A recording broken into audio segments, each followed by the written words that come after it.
প্রত্যেকটা জেলায় অন্তত একটা করে নদী যদি আমরা 5 বছরে দখল দূষণ মুক্ত করতে পারতাম, দৃষ্টান্ত সৃষ্টি হতো। আমি কিন্তু কখনো বলিনি যে 1 বছরে 64 নদী দখল দূষণ মুক্ত করব, এটা সময় সাপেক্ষ। কিন্তু আমরা যেটা করেছি, দেশের সকল জেলা প্রশাসকের কাছ থেকে একটি করে নদী দখল দূষণ মুক্ত করার কর্মপরিকল্পনা এনেছি। সেই কর্মপরিকল্পনাগুলো আমরা চূড়ান্ত করছি, কিন্তু এর মধ্যে প্রাধিকার ভিত্তিতে 13টি কর্মপরিকল্পনা আমরা চূড়ান্ত করে ফেলেছি। তার মধ্যে দেশের সবচাইতে দূষিত 3টা নদী লবণদহ, সুতাং এবং হারিধোয়া, এগুলোর প্রথম পর্যায়ের প্রকল্প অনুমোদিত হয়ে গেছে। এই বর্ষার পরপর কাজও শুরু হয়ে যাবে। আরেকটা হচ্ছে শ্যামাসুন্দরী নদী রংপুরে, যেটাকে এখন এটা খালে পরিণত হয়েছে। আরেকটা হচ্ছে গাজীপুরের গাছাবিল। এই গাছা খালটাকে এমন দূষণ করেছে যেটা পাশ দিয়ে আপনি যেতে পারবেন না। গত সপ্তাহে গাছাবিল দূষণকারী 9টা শিল্প প্রতিষ্ঠানে সকল সংযোগ বিচ্ছিন্ন করে দেওয়া হয়েছে। সো এই 5টার পরিকল্পনা চূড়ান্ত, প্রকল্প অনুমোদিত। তুরাগ নদীর 17 কিলোমিটার এবং তুরাগের পাশে থাকা গোরান চটবাড়ির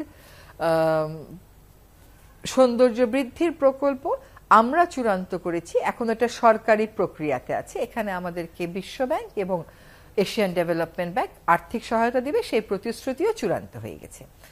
বাকি যেগুলো আছে সেগুলোর মধ্যে আপনাদেরকে বলি, আপনাদেরও হয়তো শুনলে ভালো লাগবে। বড়াল নদীতে 2টো কাঠামো ছিল, আটঘরিয়া এবং চারঘাট।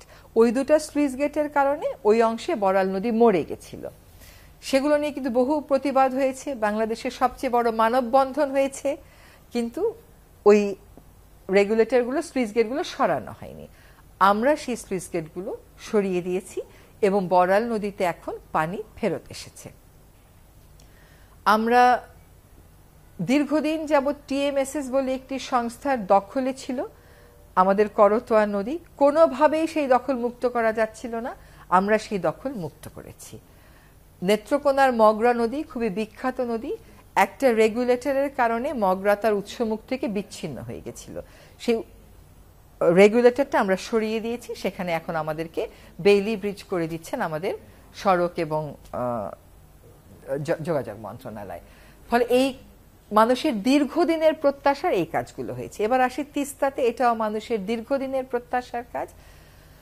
আমরা মহাপরিকল্পনার আলোকে একটা প্রকল্প চূড়ান্ত করেছি। সেই প্রকল্পটা জনগণের সামনে নিয়ে গেছে, জনগণ মতামত দিয়েছে। তার ভিত্তিতে তিস্তা নদীটাকে পুনরুদ্ধার, কারণ তিস্তা আর এরকম নদী নেই এখন। এটা কোনো জায়গায় এরকম ছড়ানো, কোনো জায়গায় সংকীর্ণ, কারণ তলদেশ ভরে গিয়েছে আর পাড় ভেঙে গিয়েছে। ফলে তিস্তা নদীর পাড়ে থাকা মানুষদের জন্য সেচের ব্যবস্থা করা, তাদের বন্যার হাত থেকে এবং নদী ভাঙনের হাত থেকে বাঁচাবার জন্য এই প্রকল্প চূড়ান্ত হয়েছে। আমাদের পক্ষ থেকে এই প্রকল্প চূড়ান্ত করে চীন সরকারকে পাঠিয়ে দেওয়া হচ্ছে, হয়তো আগামী সপ্তাহেই চলে যাবে। আমরা আশা করি 2026 সালের 1 জানুয়ারি আমরা তিস্তা প্রকল্পের কাজটা শুরু করে দিতে পারবো।